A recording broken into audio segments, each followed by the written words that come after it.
தனுசு லக்னத்தில் பிறந்தவர்களுக்கு மகரம் தனஸ்தானமாக வரும். மகரம் அப்படிங்கிறது என்ன? உழைப்பாளிகள் இருக்கும் இடம். அது கர்மஸ்தானம். காலச்சக்கரத்தின் 10ஆம் இடம் கர்மஸ்தானம், சனி பகவானுடைய வீடு. சனி பகவான் அப்படின்னாலே இந்த என்ன சொல்லுவாங்கன்னா, இந்த கீழ்நிலை வேலையெல்லாம் பண்ணுறாங்கல்ல, நான் அவங்கள தப்பாலாம் சொல்லலை, அவங்களாம் தெய்வம் மாதிரி. அவங்க இருந்தால் தான் நம்மளாம் வந்து சுத்தமாக இந்த மாதிரி இருக்க முடியும். அந்த ரோடு பெருக்கிறவங்க, குப்பை அள்ளுறவங்க, இந்த ட்ரைனேஜ் எல்லாம் க்ளீன் பண்ணுறவங்க, இந்த கூலி வேலை பார்க்குறவங்க, இந்த மாதிரி மக்களுக்கு இவங்க ஏதானும் இவங்களால முடிஞ்ச உதவியை பண்ணலாம். இல்லை அவங்களுக்கு வந்து சில பிரச்சனைகள் இருக்கலாம், அதை வந்து அவங்களால போராடி ஜெயிக்க முடியாது. ஏன்னா அவங்களுடைய நிலையில் இருந்து அவங்க அதை வந்து ஜெயிச்சு போராட முடியாது.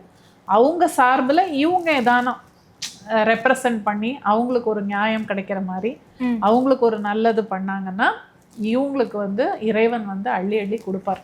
ஏன்னா அந்த மகரம்ங்கிறது அவ்வளோ ஒரு சிறப்பான வீடு. அது கர்மஸ்தானம், அது காலச்சக்கரத்தின் கர்மஸ்தானம், சனி பகவானுடைய வீடு. அப்ப சனீஸ்வரனுக்கு என்ன பிடிக்கும்? இந்த மாதிரி கீழ்நிலை மக்களுக்கு தான் அவருக்கு பிடிக்கும்.